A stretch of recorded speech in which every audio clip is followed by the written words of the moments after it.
சென்னை அண்ணா அறிவாலயத்தில் முதலமைச்சர் மு.க.ஸ்டாலினை சந்தித்து திமுகவில் தன்னை இணைத்துக் கொள்கிறார் அதிமுகவின் அமைப்புச் செயலாளர் அன்வர் ராஜா. கூடுதல் கருத்துக்களை பகிர்ந்து கொள்வதற்காக மூத்த பத்திரிகையாளர் திரு தராசு ஷியாம் அவர்கள் இணைப்பில் இருக்கிறார். சார் வணக்கம். தமிழ்நாட்டில் பாஜகவால் ஒருபோதும் காலூன்ற முடியாது என்று ஒரு 2 தினங்களுக்கு முன்பாக திரு அன்வர் ராஜா அவர்கள் பேட்டி கொடுத்திருந்தாரு. இந்த நிலையில் அவர் அதிமுகவில் எல்லா பதவியிலிருந்தும் அவர் நீக்கம் செய்யப்பட்டிருக்கிறாரு. அதே மாதிரி திமுகவிலும் அவர் இணைகிறார். இதை நீங்க எப்படி பாக்குறீங்க? சில தினங்களுக்கு பிறகு நானும் அன்வர் ராஜா அவர்களும் பேசிக் கொண்டிருந்தோம். அன்வர் ராஜா எனக்கு மிகவும் நண்பர், என்னுடைய செட் என்று வைத்துக் கொள்ளுங்களேன். அப்போது அவர் சொன்னார், பாரதிய ஜனதா அதிமுக கூட்டணியில எப்படி சர்வை பண்ண முடியும், அந்த அரசியல் நமக்கு எப்படி சூட் ஆகும். அது ராமநாதபுரம் மாவட்ட அரசியல். அவர் லோக்சபா எம்பி, பழைய எம்பி. அதே போல லேபர் மினிஸ்டர், அதிமுக காலகட்டத்தில் லேபர் மினிஸ்டர். அவரால் எப்படி ராமநாதபுரம் பாலிடிக்ஸ்ல சர்வை பண்ண முடியுங்கிறது அவரோட கேள்வியாக இருந்தது. அப்படின்னா 2 ஆப்ஷன் தான். ஒண்ணு, நான் அரசியலிருந்து ஓய்வு பெறணும், இல்லைன்னா வேற கட்சிக்கு போகணும் என்று சொன்னார். அரசியலிருந்து ஓய்வு பெறுவது அரசியல்வாதிகளுக்கு சாத்தியம் இல்லை, நம்ம அனைவருக்கும் தெரிஞ்ச விஷயம்தான். அப்போ வேறு கட்சிக்கு போகுதுன்னா எங்க போறது? திமுகவுக்கு தான் போக முடியும். திராவிட பாரம்பரிய ஓட்டு வங்கி, எல்லாருமே திராவிட பாரம்பரியத்துல இருந்து வந்தவங்க தான். ஸ்டூடெண்ட் டேஸ்ல இருந்து நாங்க வந்தோம். அன்வர் ராஜா நாங்களாம் மாணவர் பருவத்துல இருந்து வந்தோம். மாணவர் பருவத்தில் திமுக ஒண்ணுதான். எம்ஜிஆர் அவர்கள் தான் பொருளாளர். 1972 தானே அதிமுக. அது வரைக்கும் திமுக தானே எல்லாமே. அப்ப காங்கிரஸ் தேசிய ஓட்டு வங்கி, அதற்கு மாறாக மாநில ஓட்டு வங்கி, மாநில நலன்கள், மொழி நலன், தமிழ் மொழி வளர்ச்சி, இந்த மாதிரியான பொலிட்டிக்கல் ஃபுட் பிரிண்ட் தான். அரசியல் அடிச்சூடுகள் எல்லாருக்கும் இது பொதுவானதுதான். அப்போ பிஜேபி பாலிடிக்ஸ்னு வரும்போது அதிமுகவோட அந்த அடிச்சூடு மாறிடுது.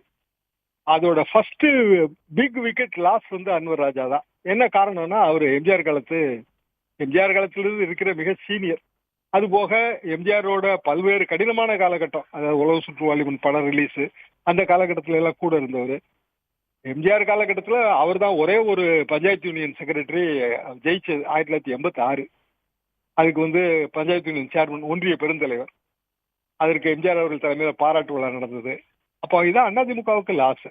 அதிமுகவுக்கு எப்போதுமே மைனாரிட்டி ஓட் பேங்க் கிடையாது, அப்படி வாதம் சரியல்ல. ஏனென்றால் ராமநாதபுரம் பாலிடிக்ஸ் நீங்க பார்க்கணும். ராமநாதபுரம் பாலிடிக்ஸ்ல இஸ்லாமியர்கள் ஓட்டு வங்கி மிக அதிகம். அதிமுக பேர்ல கோவம் இருந்தா திமுக போடுவாங்க, திமுக பேர்ல கோவம் இருந்தா அதிமுக போடுவாங்க. அப்ப அன்வர் ராஜாவுக்கான ஸ்டாண்ட் என்ன ஆகும்? நாளைக்கு அவருக்கே ஒரு டிக்கெட் கொடுத்தாலும் அவரால் எப்படி வெற்றி பெற முடியும்? வாய்ப்பு இல்லை. எனவே திமுக என்பதுதான் நேச்சுரல் சாய்ஸ். அதிமுகல இருந்து பலரும் இன்னைக்கு திமுக இருக்கிறாங்க, அமைச்சர்களாக ஜொலிக்கிறார்கள்.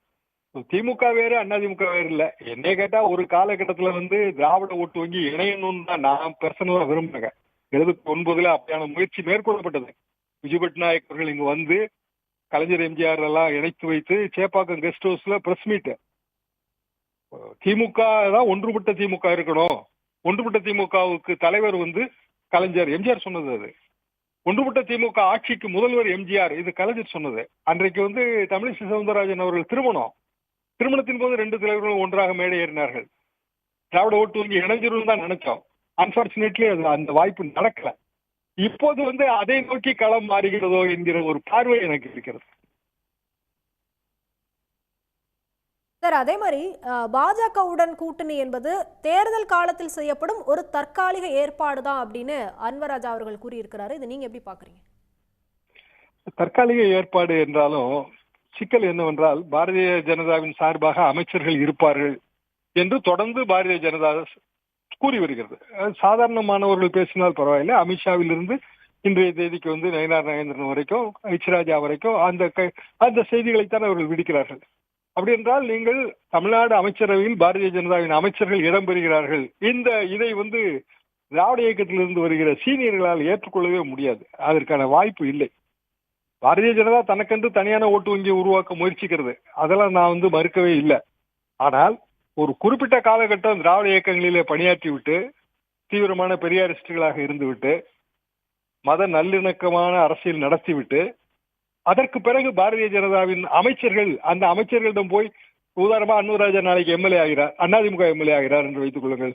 பாரதிய ஜனதா அமைச்சர் ஒரு கோட்டையில் இருப்பார். அவரை இவர் போய் பார்த்து இவரது தொகுதிக்கான ஏற்பாடுகளை செய்வது என்பதெல்லாம் மிகவும் கடினம். எனவே வேறு வழி இல்லை. இதுல வேறு வழி இல்லை. அதிமுகவிலிருந்து இன்னும் பலர் இதே நிலைமையிலே இருப்பார்கள். அதிமுக எடுத்திருக்கிற முடிவு அது அரசியல் ரீதியாக அவர்கள் சொல்லலாம், கொள்கை வேறு கூட்டணி வேறு இதெல்லாம் சொல்லலாம். ஆனால் சீனியர்களுக்கு அது நெருடல், அது அரசியல் பண்ண முடியாது. அப்படி என்றால் அரசியலில் இருந்து ஓய்வு தான் பெற வேண்டும். நமக்கு வேண்டாம் இந்த அரசியல் என்று ஓய்வு பெறலாம். அப்படி அரசியல்வாதியால் அப்படி ஓய்வு பெறவும் முடியாது. இப்படியான சூழ்நிலையில் இன்னும் வேண்டுமானாலும் பாருங்கள், ஏராளமான சீனியர்கள் அதிமுகவில் இருந்து கொஞ்சம் கொஞ்சமாக திமுகவை நோக்கி அந்த மைக்ரேஷன், புலம்பெயர்தல் அது நடந்து கொண்டே இருக்கும். அதிமுக பாஜகவுடன் கூட்டணியில் இணைந்திருப்பது அந்த கட்சியில் இருக்கக்கூடிய பல சீனியர்களுக்குமே வந்து அதிருப்தியை தான் ஏற்படுத்தியிருக்கு அப்படின்னு சொல்லியிருக்கிறீங்க. இணைப்பிலிருந்து உங்களுடைய கருத்துக்களை பகிர்ந்து கொண்டமைக்கு நன்றி திரு தராசு ஷியாம் அவர்கள். உடனுக்குடன் செய்திகளை தெரிந்து கொள்ள சன் நியூஸ் பெல் ஐகானை கிளிக் பண்ணுங்க.